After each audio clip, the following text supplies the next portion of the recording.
Няма да говорим за първите златни тракийски съкровища. Точно това ще си позволя в този момент да ви прекъсна, защото сега имаме повод да видим една много интересна изложба, която се открива в Велико Търново. Става въпрос за изложбата на тракийското панагюрско златно съкровище.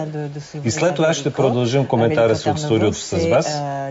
Нека да видим репортажа.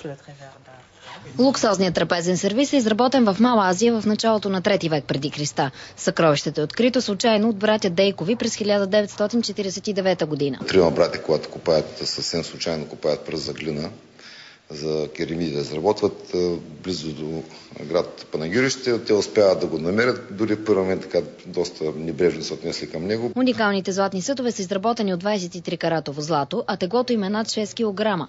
9 съда служили за пиене на вино по време на големи огощения. Кани ритони, това са кани за пиене на вино, някои от които тежат до килограм и половина, като този ритон, който е за гърбаме. Най-така интересни са примерно тези изображенията с богинята Хера и богинята Атина, както и животни, козли, елени, сърни, ловини и известната фиала, голямата фиала с изображенията негърски глави. Най-ценният уникат от съкровището е амфората Ритон. Тя е била предназначена за пиене на вино от 2 човека едновременно.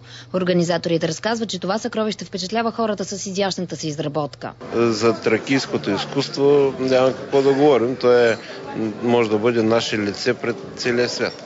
Това е нещо, което е абсолютно уникално. Това показва, че българските владетели през този период просто са имали голямата възможност да си плащат за такива неща.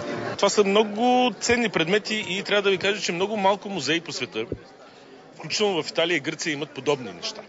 В експозицията са показани и съдовете, в които се разреждало виното по това време. Известно, че виното трябва да се пие разредено, защото тогава само варварите са пиели неразредено вино.